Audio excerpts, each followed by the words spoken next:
सभी राजपूत भाइयों को जयदेव, जय माँ भवानी। आज हम आपको चिब राजपूतों के बारे में बताने जा रहे हैं। चिब कटोच राजपूतों की ही एक शाखा है जो कि चंद्रवंशी राजपूत हैं। वक्त उन दिनों की बात है जब कांगड़ा के एक हिस्से को चिब्बल भी कहा जाता था। उस वक्त कांगड़ा पे राजा प्रताप चंद का राज हुआ करता था और राजा प्रताप चंद एक बार कांगड़ा से निकलकर जम्मू कश्मीर की तरफ रवाना हुए और जम्मू कश्मीर से होते हुए वो बिम्बर पहुंचे। जो बिम्बर का इलाका था वो जम्मू कश्मीर जहां ख़त्म होता था वहां बिम्बर का इलाका पड़ता था और उसके दूसरी तरफ पंजाब था जो कि आज पाकिस्तान पंजाब भी जिसको कहा जाता था।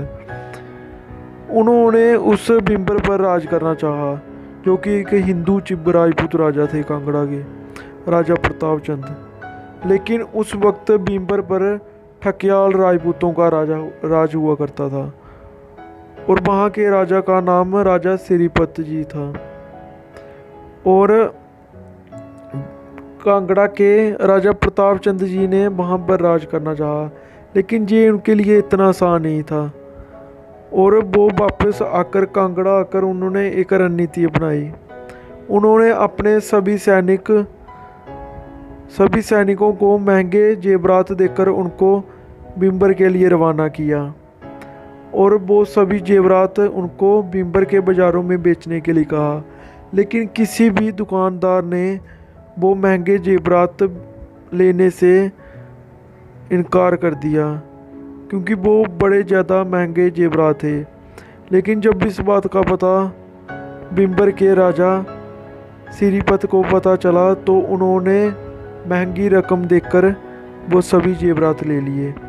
जब उनको ये पता चला कि बेचने वाले कांगड़ा के राजा प्रताप चंद जी हैं तो उन्होंने उनसे मिलकर उनसे गहरी दोस्ती कर ली और इसी गहरी दोस्ती में उन्होंने अपनी इकलौती बेटी का विवाह राजा प्रताप चंद के छोटे बेटे से कर दिया। बिम्बर के ठकियाल राजा सिरीपत की कोई औलाद नहीं थी तो उन्होंने राजा प्रताप चंद जी के छोटे बेटे को बिम्बर का राजा बना दिया। बिम्बर का राजा बनने के बाद पीढ़ी दर पीढ़ी चिब राजपूतों ने बिम्बर पर राज किया। वक्त गुजरता गया और जब हिंद पर बाबर ने हमला किया तो उस समय बिम्बर पर हिंदू चिब राजपूत राजा प्रताप चंद जी का राज था और राजा प्रताप चंद जी एक महान योद्धा थे। बाबर ने बार बार राजा प्रताप चंद जी पर हमला करना शुरू कर दिया और हर बार राजा प्रताप चंद जी ने बिम्बर की सेना को बुरी तरह से हराया।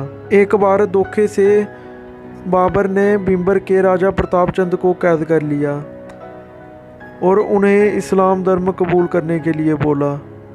लेकिन राजा प्रताप चंद जी ने इस्लाम धर्म कबूल करने से मना कर दिया और राजा प्रताप चंद को कैद करके बिम्बर पर बाबर की सेना ने जुल्म करना शुरू कर दिया और उसी जुल्म को देखते हुए बिम्बर ने हिंदुओं की रक्षा के लिए इस्लाम धर्म कबूल कर लिया।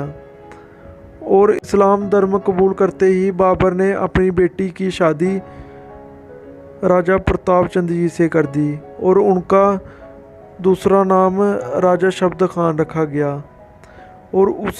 और एक बार राजा शब्द खान कंधार के राजा से लड़ते हुए शहीद हो गए।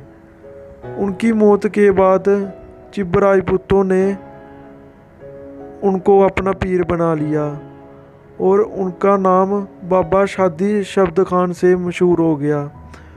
और बाबा शादी शहीद की पीर आज भी बिम्बर में बहुत मशहूर है और आज़ादी से पहले सभी हिंदू और मुस्लिम चिब राजपूत वहाँ पर मन्नतें मांगने भी जाते थे। और बाबा शादी शहीद के बाद पीढ़ी दर पीढ़ी चिब राजपूतों ने वहाँ पर राज किया और आज़ादी के वक्त बिम्बर और मीरपुर का सारा इलाका चिब राजपूतों के ही कब्जे में था और वहाँ के सबसे बड़े ज़मींदार भी चिब राजपूत ही थे। और देश की आज़ादी के वक्त जब कव्वालियों ने जम्मू कश्मीर की राजपूत रियासत पर हमला कर दिया तो बहुत से हिंदू चिब राजपूत वहाँ से निकलकर जम्मू की तरफ आ गए और आज हिंदू चिब राजपूतों की जम्मू में एक बहुत बड़ी आबादी है।